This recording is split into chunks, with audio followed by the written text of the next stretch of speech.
কি হয়েছে ভাই এই রাস্তাটা? এই রাস্তা তো এটা তো রামপদপাড়া বিসি। এই রামপদপাড়া বিসিটা দীর্ঘদিন ধরে কাজ ধরছে, প্রায় ১.৫ বছর খানিক হয়েছে। এখানে আসা যাওয়া সবাই কষ্ট পাইতে আছেন। শুধু তাই না, এখানে সিজি রোড আজকে দেখলাম এখানে ৩০০ মিটার হওয়ার কথা, আজকে ২০০ মিটার পর্যন্তও ঠিক মতন হয়েছে না। এখানে আপাতত ১৫০ মিটার মতন কইরা আপাতত বয়ে রয়েছে। ওই রাস্তার মধ্যে মাইস রাস্তা বালু দিয়া মানুষ আপ ডাউন কত কষ্ট করতেছে।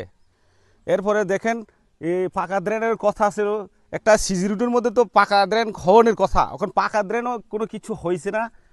এটাই যাতে কাজটা তাড়াতাড়িভাবে হোক।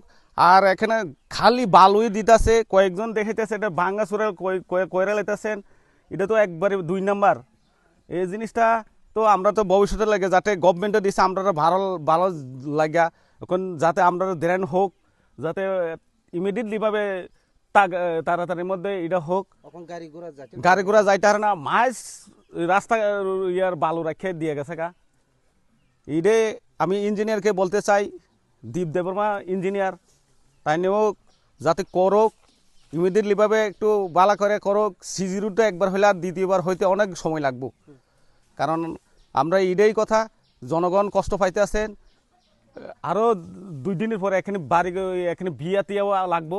এইটা তো অনেক জঘন্য ব্যাপার। এইটার ব্যাপারে তাড়াতাড়িভাবে ইমিডিয়েটলিভাবে এই রাস্তাটা হোক আমরা চাই, এই পাকা ড্রেন হোক, সুন্দরভাবে কাজ হোক, আমরা এটাই চাই। আপনি ভিলেজটা কোন জায়গা? আমি